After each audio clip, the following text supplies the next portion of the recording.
Welcome on in, everybody, to the All Aussie Rules Footy Podcast. This is episode 61 of 2024 season. It's AFLW Week 5 episode.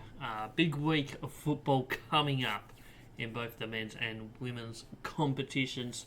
We're going to be going through all of the round 4 matches, results, who played well, all that stuff. We'll be also previewing round 5 games, all 11 of them for the AFLW. We'll quickly have a look at the AFL men's season before we do all of that though, and as always, don't forget to like, comment and subscribe. Check out, whether you're on YouTube, Spotify, make sure you do all of that. Head over to the YouTube, there's tons of content out at the moment. There's season reviews for every team as they get eliminated from the AFL season. There's Brownlow preview video, there's matchup preview videos, so go check it all out. Tons of content. Also check out all the socials at All Aussie Rules everywhere. Without any further ado, let's jump into the football. Before we go to the AFLW, which is what this episode's about, it's grand final week for the men's competition, and all non-Victorian team grand final. It's Sydney, who have been the best team of the year without much doubt overall, playing against the Brisbane Lions, who are out to get revenge after losing last year. Obviously, Sydney lost the year before, so the last two losers of the AFL Grand Final matching up against each other here on Saturday. Will be a massive game. So looking forward to that. It should be interesting. I don't know who's going to win at the moment. It could go either way. As always, who knows? But yeah, don't forget to also head over to YouTube. I've got a busy video schedule coming out for Grand Final week. Tuesday will be our Geelong Cats season review. Wednesday will be our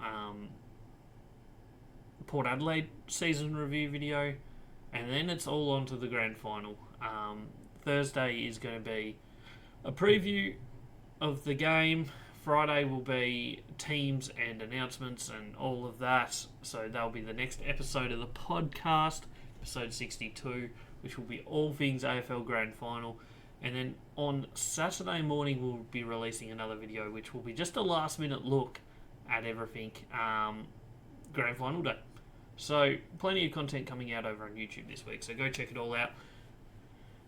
Let's jump into the AFLW, because we've had 11 matches in round 4, and we're going to have 11 matches coming up in round 5 as well. So we've got a lot to get through here. So we'll start off with how round 4 went. It started Tuesday night, Collingwood hosting the West Coast Eagles, and the Eagles got the win. That was their third win of the season. Collingwood still yet to get a win, and spoiler alert, I can't even talk. They've played another game and lost again, so their season is in shambles. West Coast, they're looking all right. I mean, I still don't think we'll see them playing finals, but you never know. They're 3 wins, 2 losses at the moment. A massive game coming up next weekend as well, so you can't write them off. This one started with Collingwood kicking 2 early goals and looking pretty good. They were 13-0 up when Imogen Barnett, far out, I am struggling with words today, kicked a goal. And then from that point on, West Coast controlled the game. Collingwood didn't kick another goal to the last quarter. West Coast just controlled it. A look at some of the match stats in this one. West Coast dominated possession. They dominated inside 50s 32-22. So that's a really dominant result there. Clearances Collingwood were really strong at, which, I mean, they're missing 2 of their best midfielders, and yet they were still doing well in the clearance game, but just outside, after clearance, they struggled big time. Contested footy was pretty close, but uncontested football was absolutely dominated by the West Coast Eagles. Turnover game also controlled by the Eagles. And Tackles, Collingwood did tackle well, but overall they were just a long way out of this one from pretty early on in the match. We'll jump into looking at some of the best players. Only multiple goal scorer in the game was Jess Hosking. She kicked 2 again. She's had a great start to the season at a new club for her, so that's been a fantastic story from her point of view. Everyone else was single goal kickers. Some of the best players, we'll start with West Coast. They won the game, so it makes sense to look at them first. Alison Drennan, 25 touches, 4 clearances. Good game from her. Jess Hosking, as we said, 2 goals. Also 10 tackles, so a really good forward pressure game from her. Ella Roberts was outstanding, as she always is. Isabella Lewis had 19 touches and a goal, so she was also very good. Many other players. It was just a really good team performance from the Eagles. And just a massive improvement on what we'd seen from them in the previous couple seasons, really. Over on the Collingwood side of the fence, Sabrina Frederick dominated ruck work again. She's taken her ruck game to a new level this year. Every game has been outstanding. Unfortunately, she's just left alone too much. 13 touches, 39 hit-outs, really good performance. Sarah Rowe had a fair bit of it, 16 touches, 11 tackles, really good effort. And Michaela Cairn also laid 11 tackles for Collingwood. So they did tackle well, but they didn't do much else, the Magpies. So that was Tuesday night. We go on to Wednesday night football. This was Brisbane Bulldogs. Was it the Gabba? No, it wasn't at the Gabba. Wowee. It was up in Brisbane, is what I was trying to say, at their home ground, Brighton Homes Arena. And unsurprisingly, Brisbane dominated this. They're the reigning premiers. They've shown some really good signs early season. Bulldogs haven't shown a lot.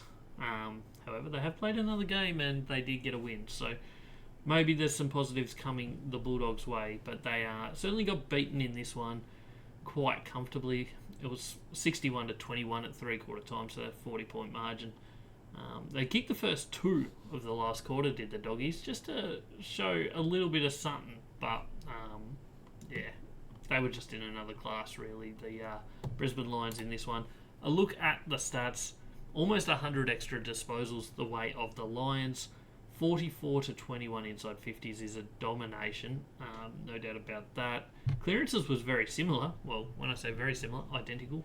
9 centre clearances each and 18 stoppage clearances each. So that side of things was pretty good from the Bulldogs. But contested football, plus 20 for the Lions. Uncontested football, plus 90-ish for the Lions. Turnovers, plus 14 for the Lions. So, well, minus 14 for the Lions. So the Lions won that area. Marks 40-24. They just controlled this one. 11 goals, 15. So it could have been a lot worse for the Bulldogs here if the Lions had a kick straight. Not the highest tackling game, just 66 for the Lions and 45 for the Bulldogs. In terms of AFLW numbers, that's pretty low. But that happens. Every game's different. A look at the best players in this one. Multiple goal scorers. Brisbane had Taylor Smith kick 4 and Sophie Conway kick 2. Meanwhile, for the Doggies, Sarah Hartwig kicked 2. So that was the goal scorers. Best players. I think pretty safe to say Sophie Conway was best on ground here. 22 touches, 2 goals, 2, 8 tackles, 633 metres gained. An outstanding performance from her. Brisbane also had plenty of other good players though. Isabel Dawes, 20 touches and a goal, 10 tackles. Ali Anderson, always a star, 25 touches, 6 tackles, 5 clearances. Really good performance there. And Kathy Spark had 15 touches and a goal. For the Bulldogs, not the best reading in all honesty. They had a couple players that did okay. Obviously, Sarah Hartwig had her 11 touches, 2 goals. Isabel Pritchard had 19 touches, 5 clearances. But outside of I mean, there's not much to read about for the Bulldogs, in all honesty. On an individual player basis, they weren't really in this game at any point of it. It was certainly controlled by the Brisbane Lions. Next up, we go to Thursday night football, and it was Richmond-Carlton. And this was another kind of one-way game, in all honesty. Carlton didn't manage a goal. They kicked 0-6 for the game. Meanwhile, Richmond kicked 6-3. 2 goals in the first quarter, 0 in the second, 2 goals in the third, 2 goals in the fourth. So they really controlled pretty much the whole game here. This was Monique Conti's 50th game, and she performed very well in the milestone. Look at some of the match stats for this one. We had Richmond just winning disposal count, not by much though, but they dominated inside 50s, 40-25. So certainly controlled that side of the game. Clearances was very level, 38-36. Contested footy was pretty close. Uncontested footy wasn't too bad. Carlton actually also won the turnover game. So some positive signs there for Carlton, but in the end they just weren't there. Also worth noting, 102 tackles for Carlton Blues. That's a fantastic return. 81 for Richmond, so that's also a pretty high number, especially compared to the Brisbane Bulldogs game. Completely different match than that one. A look at some of the best players. First off, we'll look at the multiple goal scorers. Well, there was only 3 goal scorers in the match. Caitlin Grazer kicked 3, Katie Brennan kicked 2, and Ali Dalloway kicked 1, all for Richmond. Obviously, best players in this one, we'll start with Richmond. They were the winning team. Monique Conti, absolute domination again. I mean, she's had a couple quiet games this year. Round 1 was outstanding. The next 2 were good without being outstanding. And then back to her best here. 33 touches, 11 clearances, 571 metres gained, a goal assist. You got to stop. You got to find a way to stop her because she just keeps getting the ball. Also, in the best players for Richmond here, Kate Dempsey played well, 17 touches, all kicks pretty much, 15 kicks, 2 handballs. Grazer kicked 3 goals from 8 touches, 3 tackles, played her role really well. Grace Egan did well, 23 touches, and Ellie McKenzie had 20. On the other side of the fence, the Carlton Blues, 20 touches, 10 tackles for Madeline Guren. Brianne Moody had a pretty good game in the ruck, 26 headouts with 9 disposals. Keely Shara, 14 touches, 2 behind, so could have been good, 10 tackles. Just everyone from Carlton tackled really well in the end. But yeah, that's the best players of that one. Richmond, great win for them. They've had a really good start to the year. I'm kind of on their bandwagon, to be honest, because my team in Collingwood are going terribly, so I've got to pick someone else. And at the moment, Richmond are probably my favourite team to watch. They go to 3-1 from 4 games. They have 2 games this weekend, so massive weekend for them coming up. We'll see how that plays out for the Tigers. Carlton, they're not out of it. They're 2-2. They've got North Melbourne coming up next, so that's a tough game. In all honesty, they probably lose that and drop to 2-3, but we'll see what happens come the weekend.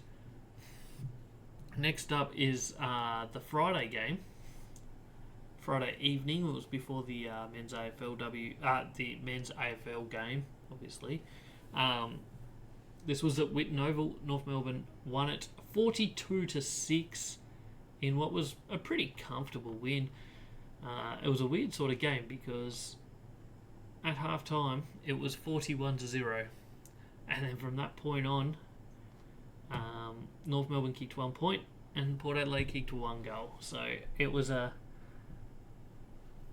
non-scoring second half basically, but North Melbourne did the damage in that first half, really put them to bed quite comfortably in that first half. Ended up plus 105 disposals, the Kangaroos, mainly through the handball game. 121 handballs to 35 for Port Adelaide. They just controlled the run, the overlap of this match. Inside 50s was 39 to 22, so pretty comfortable win for the Kangas there. 35 to 29 clearances, once again controlled that area. Plus 44 contested footy, plus 70 uncontested footy. Won the turnover game by 3.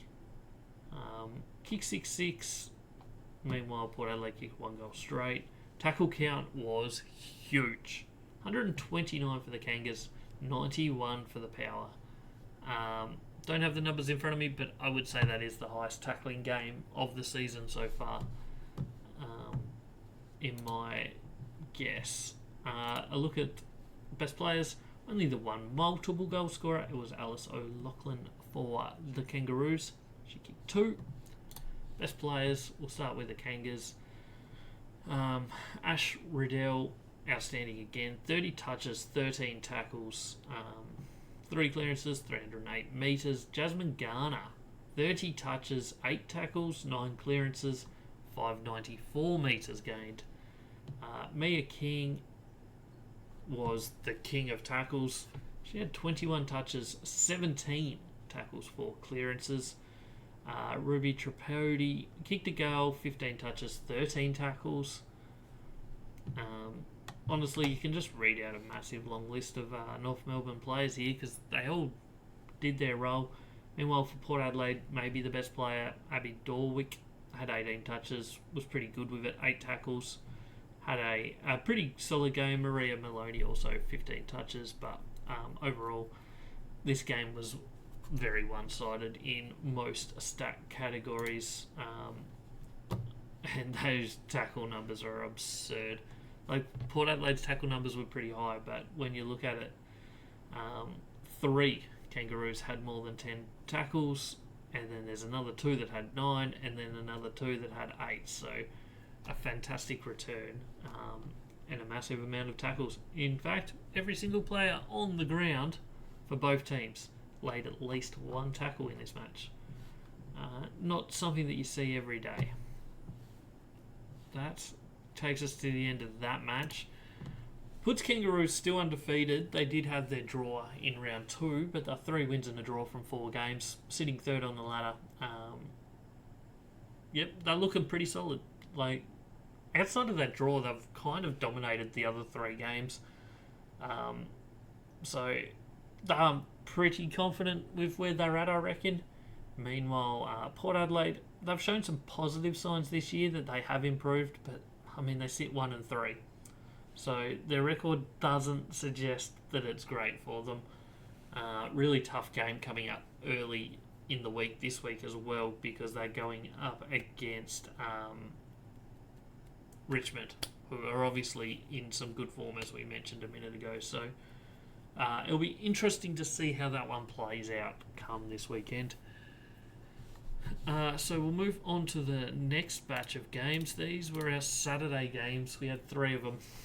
We started off with Gold Coast, Geelong, and this was a domination, one-sided affair. Geelong kicked 15-6-96, Gold Coast 4-3-27. 4 goals to none in the first quarter, then another 4 goals to none in the second quarter. It was 50-0 at halftime. They finally kicked a goal, the Gold Coast, in the third quarter, and then they finished with 3 in the last. But overall, 15 goals, 696 to 4-3-27 is a pretty comfortable victory on the road for the Cats. Disposals plus 60 for the Cats, inside 50s plus 20. Clearances were actually won by Gold Coast, so they performed pretty well in that regard, but contested footy went the way of the Cats, uncontested footy the way of the Cats. They also won the turnover game. They had more marks, obviously a lot more goals. Tackle count was pretty low for both teams, 51 to 45, which looks really low after the last game we looked at, but just much more of a, I'm not going to say uncontested game because there was a lot of contested football, just wasn't that high tackle count. Moving on to multiple goal scorers. Maloney, 13 touches, 4 goals. Shelley Scott had 3 goals, and Jacqueline Parry kicked 3, all for the Cats. For the Gold Coast Suns, Bahana kicked 2 goals. as the only multiple goal scorer for the Suns. Best players in this one, Claudia Whitford had 29 touches, 475 metres gained, 6 clearances, 9 tackles, was really good. Also for Gold Coast Suns, Charlie Rowbottom, slightly down on what we'd seen, but still an absolutely outstanding performance. 25 touches, 7 tackles, 9 clearances, 434 metres gained. And Darcy, 18 touches and a goal, was solid. Jump in the fence, though, to the team that won, Geelong Cats. 26 touches and a goal from Nina Morrison. To go with 7 tackles, 7 clearances. Really great return from her. In this one, Michaela Bowen, 25 touches and a goal as well. So just big numbers. 21 touches from Webster. As we said, Maloney kicked 4 goals as well as 13 touches. But you could read another 5 or 6 names out of Geelong players who really did perform very well in this one. So that gets Geelong's season back on track a little bit. I mean, it was only their first win of the year, but they're 1.5 wins from 4 games. They've got a massive game coming up against Hawthorn this week, which we're about to get into Hawthorn's game. Their season's now at least pushing forward with this win.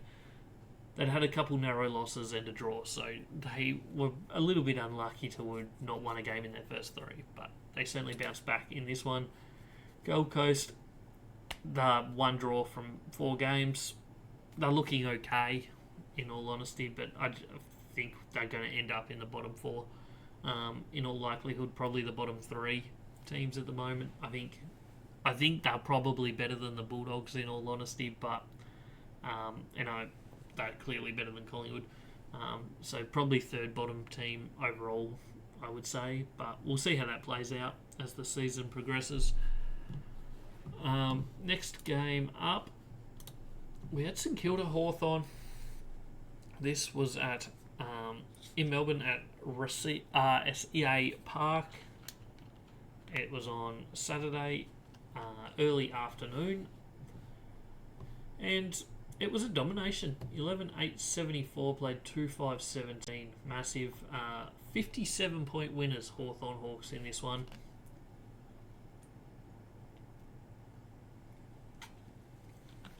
In a game that perhaps started okay for the Saints, in all honesty. They kicked the first goal, the St Kilda Football Club. They were the only goal kicker in the first quarter. It was 8-2 at quarter time.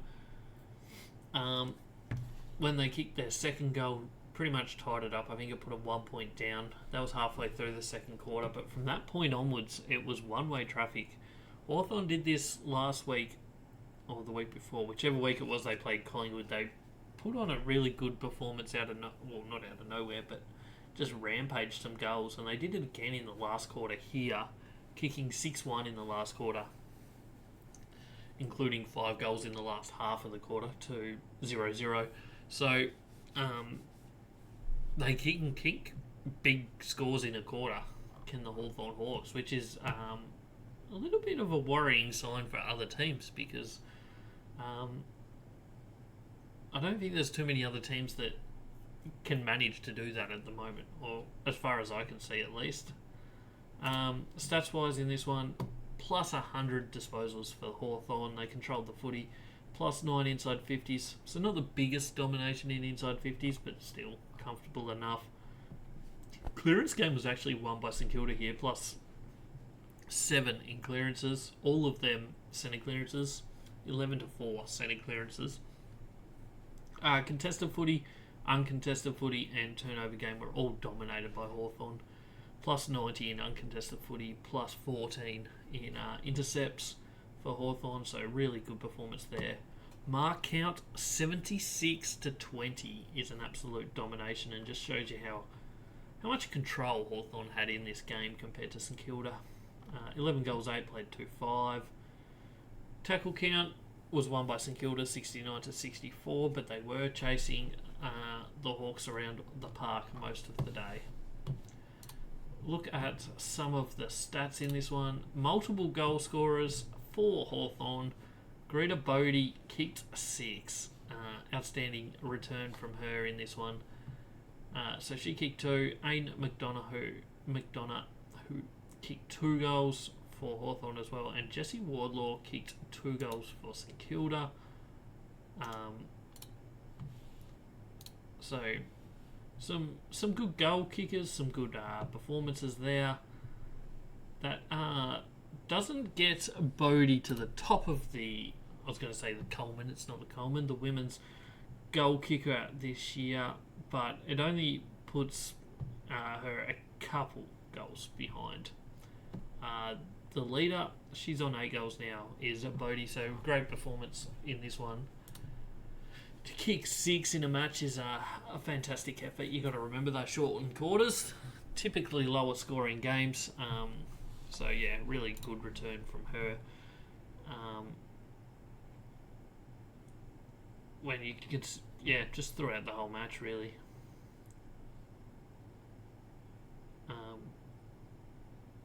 Did kick the last 3, but had the first 3 of the first 5 as well for the Hawks. So started well, finished well.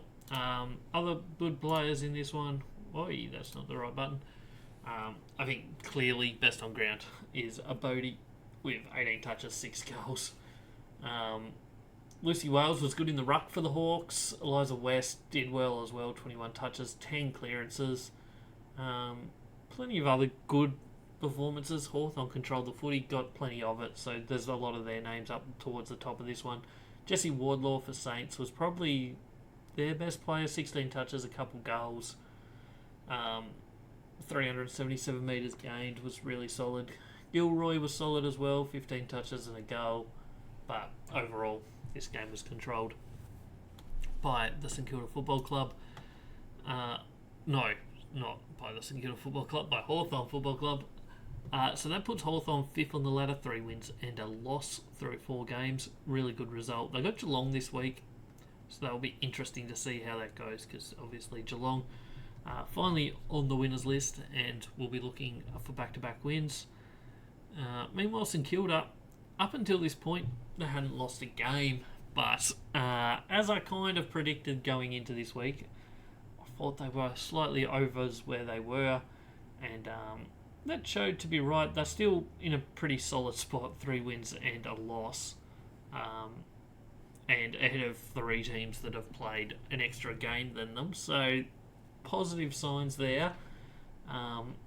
They play Freo this week in what is a very important match for them. They get this one, 4 wins and a loss after 5 games. They're well and truly on their way to playing finals, you would imagine.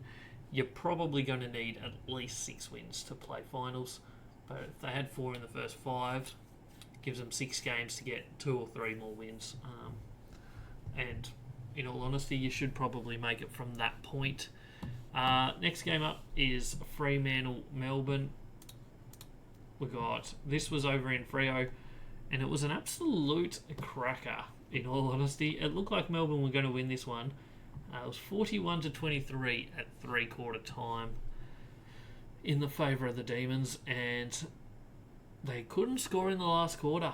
And Freo just went bang with a goal from Gabby Wag in the 9 minutes into the last quarter. 2 minutes later, Gabby O'Sullivan kicked one. And then 3 minutes later, or 4 minutes later, Ebony Antonio kicked a goal to tie the game up with 5-6 minutes to go. And then after the siren, Aisling McCarthy kicked a goal from a set shot to win the game in what was one of the craziest final quarters you'll see. 16-2 inside 50s in that final quarter. And just an absolute domination really from Fremantle for 1 quarter. Got them the win. Outstanding result. Look at some of the stats in this one. Melbourne plus 15 disposals. Fremantle plus 8 inside 50s, but when you consider they went plus 14 in the last quarter, they were losing inside 50s up until that point. Clearances plus 3 for the Dockers. Contested footy plus 20 for the Demons. Plus 14 uncontested footy. Turnovers were dead level at 69 apiece. Tackle count 83 to 71 in favour of the Dockers. Best players in this one. Gabby O'Sullivan, the only multiple goal scorer for Fremantle. She kicked 3 goals from 16 touches. Standing performance. Maybe their best player. Probably their best player in all honesty. Plenty of other ball winners. O'Driscoll 21, Newton 21, Miller 18, Strom 16 in the ruck. Did really well. Dana East had 10 tackles. Meanwhile for the Demons, Eliza McNamara, 31 disposals, 7 tackles. Really good performance there. Sneed Goldrick had 21 touches and a goal, 9 tackles. Kate Hoare did what Kate Hoare does up forward. 19 touches, a goal, 5 tackles, 3 clearances as well. So another good performance from her. Melbourne will probably be kicking themselves for letting this one off the hook. But they just didn't show up in that last quarter at all. So what does that mean for the season? Well, Melbourne, it puts them in a really bad spot. 1 win, 3 losses from 4 games, and a percentage of just 62.3%. A team that had pretty reasonably high hopes going into this season that they were probably one of the top 4 teams in the AFLW competition. At the moment, they're going to have their hands full trying to make finals. They've got, only 7 games left. They're going to have to win at least 5 of them if they want to make finals. Depending on percentage, they may need 6 wins from 7. So they've certainly got their work cut out for them. They certainly get their chance though this week. They've got the Bombers. Meanwhile for Freo, that's a huge win. Puts them to 3 wins and a loss from 4 games. The percentage is pretty low, but 3 wins and a loss after 4 games is where you want to be, really. They've got St Kilda this week, who at the moment is also 3-1, so almost a double points game up for grabs in that one. So that'll be an interesting game, I think. We move on to Sunday games. First up was Adelaide-Essendon. This was over in Adelaide on Sunday early afternoon game.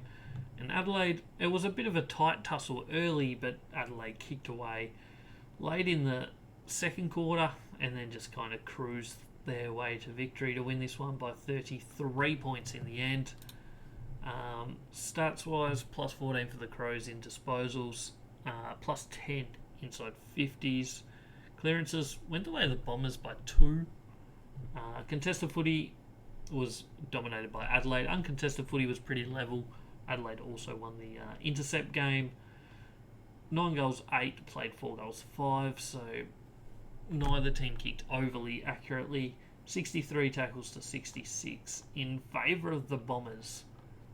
In this one, best players, 3 multiple goal scorers, all for the Crows. Ponta, Kelly and Gould all kicked 2. Best players, start with the Crows as always, and I mean it's no surprise, she's pretty much the best player every time Adelaide play a match, and this was no surprise, no different, sorry. Ebony Marinoff, 23 touches, 12 tackles, 1 goal, 661 metres gained. It's another week, another absolute domination by Ebony Marinoff. Also, Madison Newman, 23 touches, was really good. Anne Hatchard, always good. She had 23 touches, 5 clearances. Chelsea Randall, 16 touches and a goal. For the Bombers, Stephanie Kane was maybe their best player, 16 touches, but was solid. They really struggled at times to get their hands on the ball, but Gay and Prespaskas both had 23 and 22 touches. So a little bit of the ball between those two, but in the end it was just really a domination by the Crows and Ebony Marinoff, who I have currently listed as my number 1 AFLW player in the competition. Where's that got these two teams sitting? Well, Adelaide sit undefeated, 4 wins, 0 losses from 4 games. They've got Brisbane in a top-of-the-ladder matchup this weekend in a huge match. Top of the ladder. Two of probably the top 3 teams in the competition right now in terms of form, with the Kangaroos as the other one. It's going to be a massive game. Once again, the winner of that one almost qualifies for finals just about, which is crazy already. But it's going to be a cracking game. Meanwhile, the Bombers are sitting 15th on the ladder, 1 win, 3 losses. It's probably going to be a long season for them. I think they're just slightly off that middle range of skill level in the table. Next up was Collingwood and Bulldogs' second match of the weekend. Obviously, Collingwood had already lost to West Coast and the Bulldogs had already lost to Brisbane, so this was like, who could get a win from the weekend? Who could get their first win of the season? And it went the way of the Dogs with a domination, 9-3, 57 to 2-3, 15 Collingwood. First quarter, Collingwood were 14 to 6 up. Late in the second quarter, the Bulldogs kicked away a little bit to go up by 9 points. At half time, and then they just kicked away, and Collingwood couldn't even score, managing just 1 point after quarter time. And both games this weekend were very similar in that regard for the Pies, so disappointing for them. Meanwhile, the Bulldogs, first win of the season. They had a tough year last year. This year, in all honesty, looking like another tough year, but this is a great result for them. Plus 36 disposals, plus 10 inside 50s in a really low inside 50 count for both teams. Plus 2 clearances for the Doggies, plus 5 contested footy, plus 28 uncontested footy, and won the turnover game by 1. Tackle count was 66 to 61. All positives for the Bulldogs, and meanwhile, Collingwood look like they're not going to win a game this season. At the moment, I would say it's very unlikely they will. Goal kickers in this one, multiple goal kickers, I should say. For the Bulldogs, Woodley, Weston Turner, and Fitzgerald all kicked 2. Meanwhile, Collingwood, Eliza James kicked 2 as well. There are only 2. Best players, I mean, this is all going to be Bulldogs side of things, isn't it? Because Pritchard had 28 touches, was really good, 6 clearances as well. Fitzgerald, as we said, 2 goals, 15 disposals, good performance. Alice Edmonds in the ruck was outstanding, 29 hit-outs, did really well.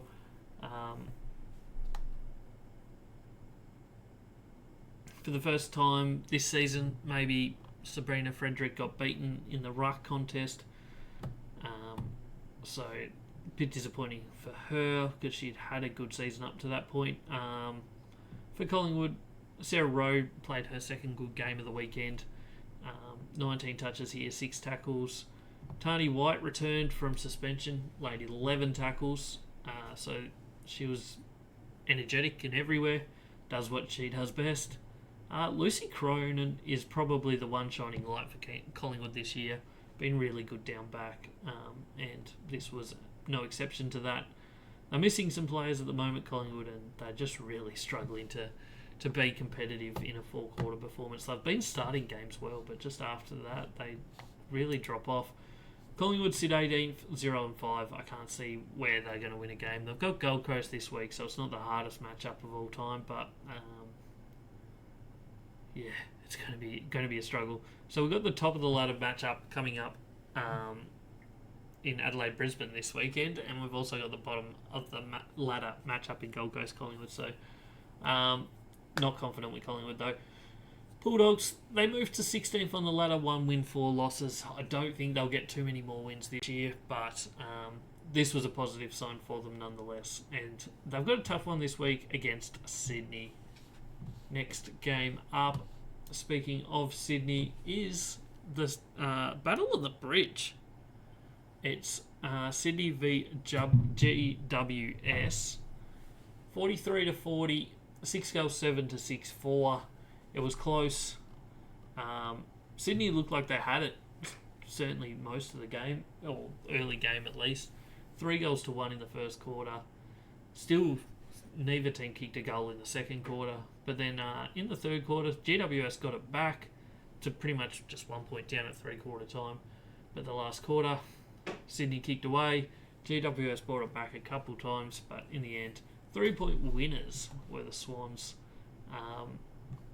in what was an entertaining match. Stats-wise, Sydney dominated possession. They dominated inside 50s plus 12. Clearances pretty level, 27 apiece. Contested footy was dead level. Uncontested footy went the way of Swans, as did the turnover game. Tackle count, 64 to 55 in Sydney's favour. Probably, in my opinion, Sydney's best performance of the year so far. I don't think they'd shown too much this year so far. I think this was their best performance in terms of stats and just eye test. Best players, multiple goal scorers first, as always. 2 for Sydney, Cynthia Hamilton and Sarah Grunden, 2 goals each. And then for GWS, Zali Goldsworthy and Alicia Eva both kicked 2. Best players in this one for Sydney as the winning team. Gardner, 32 touches, was everywhere, 8 tackles, 6 clearances. Cynthia Hamilton had 20 touches with her 2 goals. Plenty of other good players. I mean, Kennedy had 10 tackles, did really well. For GWS, Rebecca Beeson, 25 touches, 10 clearances. Really good return from her. As I said, Alicia Eva kicked 2 goals with 9 touches, 6 tackles. Did her role. Alice Parker was also good. But in the end, Sydney were just too strong for them. That puts Sydney just out of the 8. 2 wins, 2 losses. They've got the Bulldogs this week, so a good chance for them to go to 3-2. And maybe set themselves up. I personally think they're probably in that 8 to 12 range on the ladder. In my not so expert opinion, but they've got a chance for finals if they go and beat the Bulldogs this week, like they should. Gets them about halfway of the wins that they will need. With still plenty of games to play. Meanwhile, GWS, they're 1 win and a draw from 4 games. They've got the Eagles this week. It's a must-win game for them. If they want to have a crack at finals this year, they pretty much have to beat GWS, in my opinion. But we'll see how that goes. We have 1 game left for the round, and it was the Eagles. 2 goals, 4-16, losing to Brisbane. 8 goals, 13-61. So for the second time this weekend, Brisbane Lions kicked poorly. Interestingly, they kicked 19 goals, 28 for the weekend. But they did get 2 big wins, so it didn't matter too much in the end. Started on fire, did the Lions. They kicked 3 goals in the first 5.5 minutes, 2 of them to Taylor Smith. Half time it was 39-3. 3/4 time it was 47-3. Eagles did manage to get 2 goals in the last quarter, but it was way too little too late as the Lions set themselves up into a strong position for this season. They dominated this one, plus 67 disposals, 21 extra inside 50s, controlled clearances, controlled contested, uncontested footy, controlled the turnover game, obviously controlled the scoring. Tackles were pretty low for both teams, 54-47 in favour of the Lions. Multiple goal scorers, there was 2 for Brisbane. Taylor Smith, as I said, kicked 2 in the first 5 minutes. Jade Ellinger also kicked 2 goals in what was her best performance of this year so far. Best players, first off for Brisbane. As I said, Jade Ellinger was really good. 18 touches, 2 goals, 675 metres gained. Sophie Conway did what Sophie Conway does. 21 touches, 1 goal. Could have been an insane game. She kicked 1 goal, 5.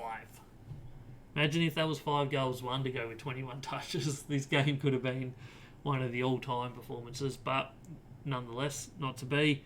Postlethwaite was good, 19 touches. Meanwhile, for West Coast, Ella Roberts, she's having a great season, great player. She had 24 touches, 10 marks, 5 tackles. Was really good. Alison Drennan, 27 touches, was good. But in the end, West Coast were just not quite at the same level as the Brisbane Lions in this one. So that puts Brisbane 4 wins and a loss from 5 games. They've obviously played an extra game than most, but still puts them in a really strong position. You forget about their Week 1 performance against North Melbourne, and they've had a really good year. West Coast, they're still in a strong spot. 3 wins, 2 losses from 5 games. They've got GWS this week, so if they get a win in that one, they can really set their season up. 4 wins through 6 would give them a real chance for finals. A look at how my tipping went this week, and it reads really well, except for the fact that I fell into Collingwood's trap twice. Got 9 out of 11. We got every game right except for the 2 Collingwood ones. So that's disappointing, I guess. But we've really turned our season around in terms of tipping, because Week 1 we struggled a little bit. Since then we've been really, really good. So we got the first one wrong. We went 3 points, and it was Eagles by 17, so we're 20 points off. Brisbane won by 47, so we were pretty close with that, only 7 points off. Richmond won by 33, so we're a little bit off, but we got the right team. Kangaroos won by 36, not too bad. Geelong won by 69, so we didn't quite predict that they were going to dominate like that. Hawthorn, we said by 10, they won by 57. Fremantle won by 6, so we were very close in that one. Adelaide won by 33, once again pretty close. Collingwood lost by 42, so that was a really bad one. Sydney won by 3, we went by 8, so we're close. And then Brisbane rounded it out with a 45-point win, which was a bit more than I had predicted. So 9 out of 11 this week, 27 out of 38 for the year. As I said, a 71% rate, which is pretty solid. If we can keep that up, it will be very good for us.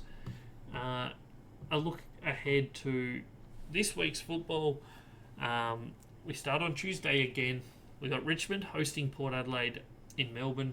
Big game for both clubs, especially Richmond. They win this one, they can really, really put themselves in a strong position.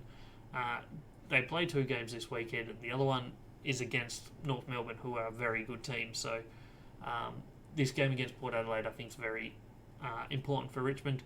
Port Adelaide, they need to win this if they want to stay in touch of the 8, in all honesty. But I think I'll be going Richmond. Wednesday night football, Carlton Kangaroos. Carlton are showing some good signs this year. They weren't great on the weekend though.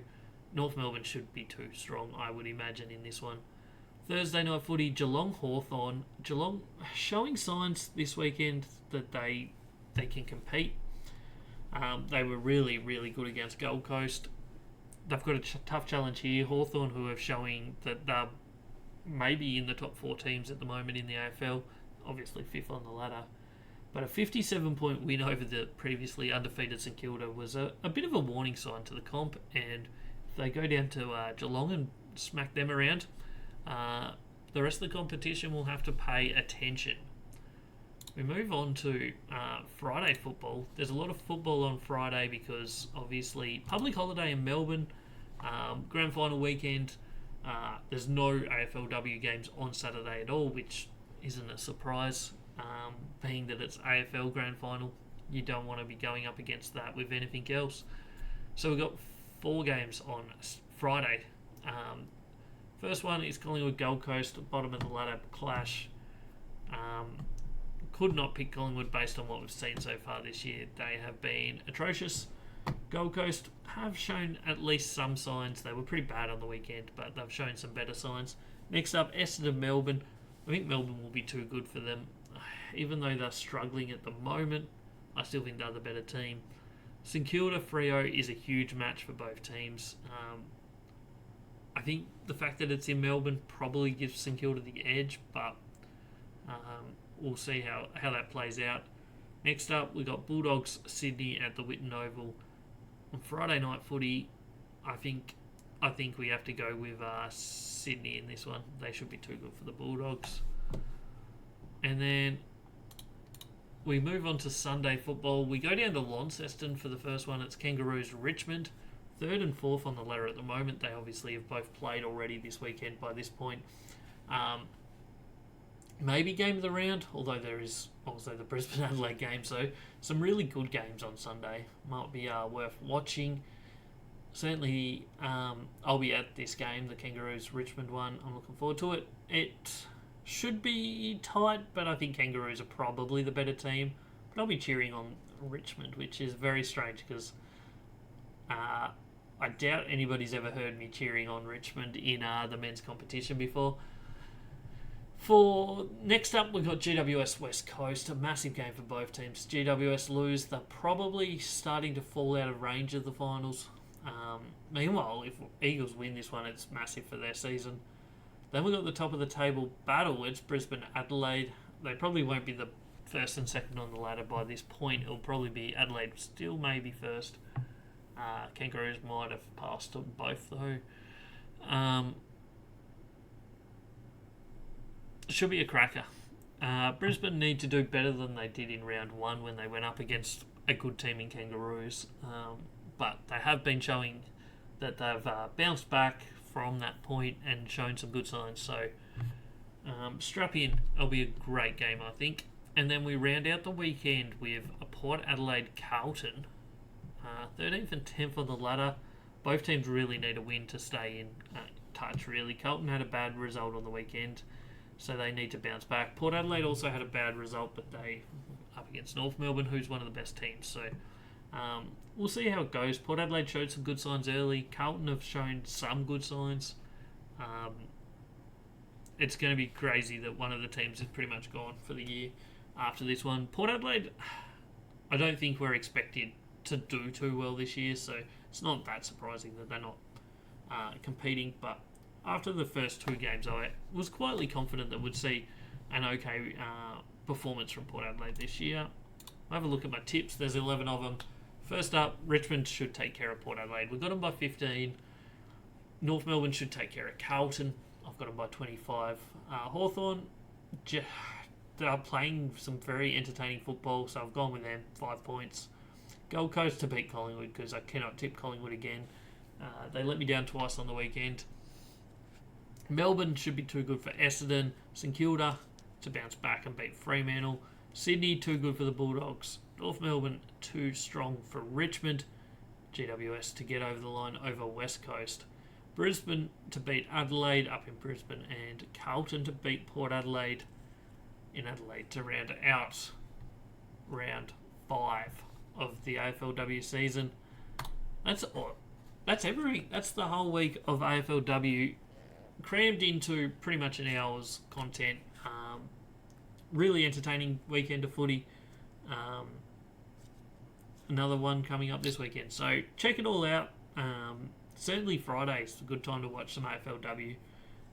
Just to get yourself psyched up a little bit for grand final weekend. Don't forget, grand final edition of the podcast will be going live on Friday morning on Spotify and YouTube. So check that out. It will be all AFL men's competition related. Start to finish, we're going to have a big episode. So check it out then. Don't forget to check all the other content out on YouTube. Thank you for watching. Don't forget to like, comment, and subscribe. This has been All Aussie Rules, episode 61. Catch us on the next one.